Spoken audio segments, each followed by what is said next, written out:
Hi, I'm Reza Alavi. I lead institutional affordability for clinical performance. Over the last decade, Optum Care providers have set the standard for outpatient value-based care. Each have successfully driven population health outcomes through their own somewhat unique group and IPA models. Over the next decade, we'll need to do the same for value-based hospital care. There are certainly centers of excellence in some of our CDOs where our employed hospitalists are doing amazing work in specific value drivers like ER diversion, OBS maximization, or LACE-based transition of care. If these best practices are expanded across our existing MA population, Optum Care would reduce avoidable utilization by approximately $150 million a year annually.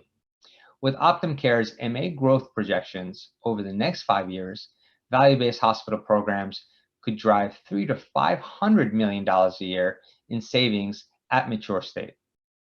I'll be the first to acknowledge this will not be an easy task. It will require local, regional, and national engagement from leaders like you.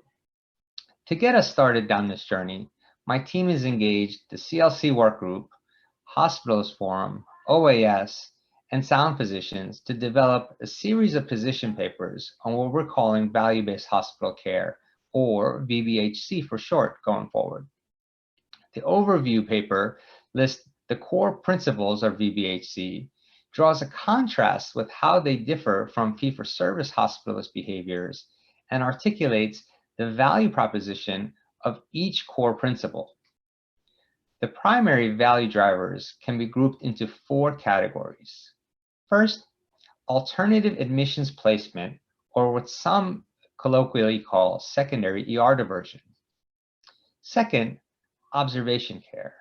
This has 2 subcategories: placing patients in OBS and maintaining them in OBS through efficient care that avoids unnecessary conversion back to inpatient status. Third, inpatient management category. This includes efficient use of consults, appropriate documentation, and preventing outlier conversion. Fourth, post-acute expense management. Much work is needed to translate these basic principles into action across all of Optum Care. So we've developed more detailed position papers in a few of these categories, including ED diversion and observation care. And the post-acute white paper will be done shortly. These papers aim to get one layer deeper into the specifics of local implementation, incentives, metrics, and management structure needed to drive efficiency. How can you help?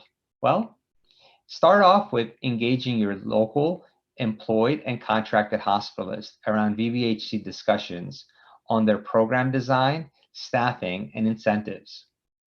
2, you can engage your medical management and operational stakeholders to optimize the ecosystem that enables their success. This may take many months to optimize, and that's where we come in.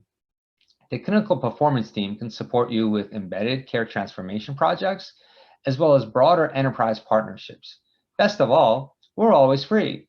So thank you for your time, and I look forward to seeing you next year.